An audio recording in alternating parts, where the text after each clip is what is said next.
ମୋ ନାଁ ଅଜୟ କୁମାର ମଲ୍ଲ। घर ଗୌଡ଼ଗଡ଼ कौन कहे जो इटा ଇଟା ଯେଉଁ ଇଟା ଏଠି ଦୀର୍ଘ ଦିନ ଧରି ଆମେ ଅପୋଜ କରିପାରିଲୁ ନାହିଁ।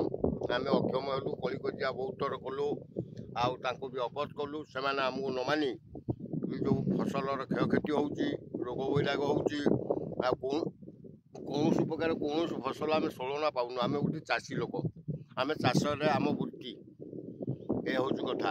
ଆଉ ଏମାନଙ୍କୁ କେମିତି କ'ଣ ରୋକାଯିବ?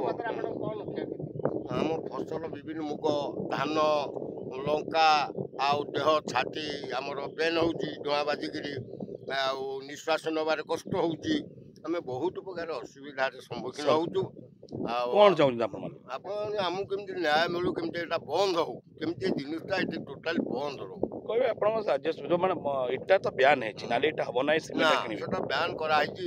ବ୍ୟାନ୍ ଖାତିର କରୁନାହାନ୍ତି। ଖାତିର କରୁନାହାନ୍ତି, ତିଆରି କରୁଛନ୍ତି ଧଳା ଇଟା। ଆମେ ଶୁଣିଥିଲୁ ଯେ ଧଳା ଇଟା କରିବେ, ନାଲି ଇଟା ବି ବନ୍ଦ କରାଗଲା। तहसीलदार कौन मैंने कौन ତହସିଲଦାର ପଇସା ପତ୍ର ଇଏ କରିକି ସେ ତାର ଖେଳ ଖେଳୁଛି, ଆସୁଛି ମିଛରେ ଗୋଟା ଗୋଡ଼େଇକିରି କ'ଣ କିଛି ପଇସା ପତ୍ର ବୋଧେ ପାଇଯାଉଛି। ପାଇଯିବା ପରେ ସେଇଠୁ ପୁଣି ଯୋଉ କଥା ସେ କଥା। ହଁ, ବାଟିବାଲାଙ୍କଠୁ ପଇସା ପତ୍ର ଚାଷୀ ନେଇକି ସେ ପୁଣି ଥମି ଯାଉଛି, ଗୋଡ଼ଉଛି, ଆଉଛି ଥର। ଆମେ ଦୁଇ ଚାରି ଥର ଦେଖିଲୁଣୁ। ଆମେ ଚାଷୀ କେତେ ଅସୁବିଧାରେ ସମ୍ମୁଖୀନ ହବୁ। ରହୁଥିଲୁ ପଡ଼ିଆ ଆଜ୍ଞା ଜମି ଚାଷବାସ ହେଇଗଲାଣି। ତେଣୁ କରି ଆମେ ଗାଈ ସୁରକ୍ଷିତ ଭାବେ ନେଉଛୁ, ଆଣୁଛୁ, ଚରଉଛୁ, ଏ ପ୍ରକାର କରିକିରି ଯିବା ଆସିବା କରୁଛୁ। ତାପରେ ଇଟା ବାଲାଙ୍କର ପ୍ରଦୂଷଣ ଭାଗଟା ଟିକେ ଅଧିକା ହେଇଯାଇଛି। ଯେ କହୁଛନ୍ତି ଯେ ଆମେ ତହସିଲରେ ଆମେ ଦେଉଛୁ ପଇସା, ତେଣୁ ଆମେ ଇଟା କରିପାରିବୁ।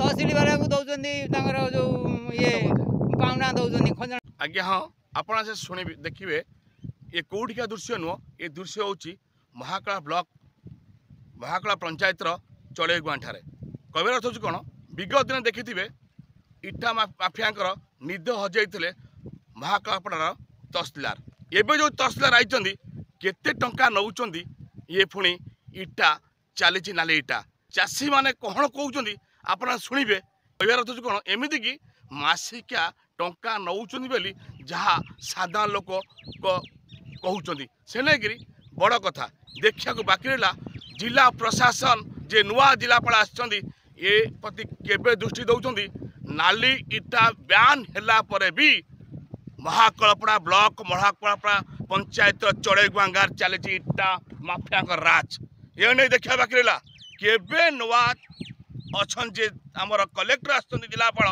दृष्टि दौरान।